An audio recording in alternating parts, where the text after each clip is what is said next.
Welcome back to another episode of Motogp Mac, and today we're going to talk about tire pressures. Now, as we know, the FIM have tried to introduce the tire pressure monitoring system, which will impact or will penalise or disqualify riders.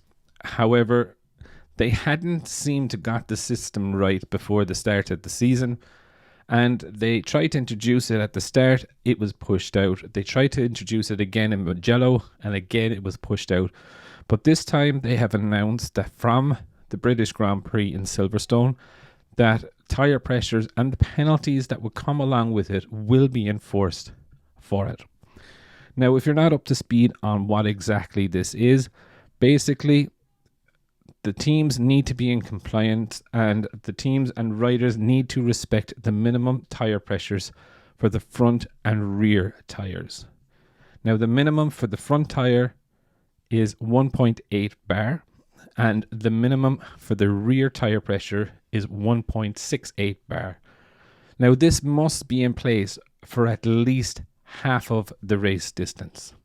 Now, there are some penalties, and what the FIM have said is that there will not be any disqualifications due to tyre pressure breaches, but there will be what they call penalties or time penalties. So for your first infraction of the tyre pressures, it is going to be a warning.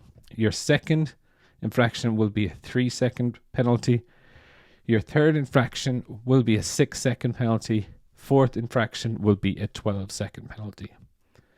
These penalties, which will be inflicted at the end of the race. Now, this is what I don't like about the tyre pressure saga, let's just call it. For me, this needs to be in real time.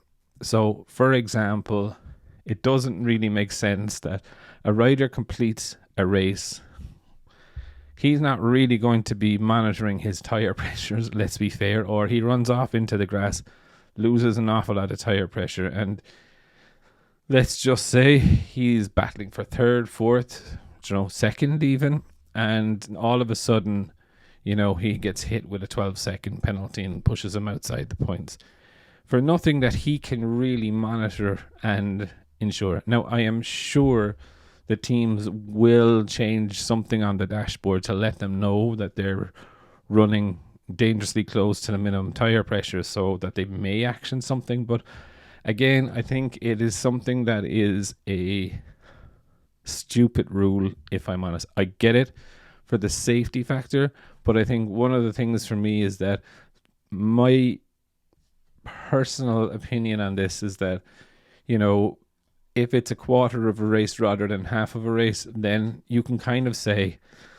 look at this way, for instance, it's a long lap penalty during the race. The other side of the coin, the rider that is in first place, he may start with just above the minimum, but if he's running out front on his own, then his tyre pressures could naturally drop. We've heard all the riders talk about when they're behind someone, their front tyre, the pressures go sky high and there's issues. If you're out in the front, you may have an issue managing your tyre pressures.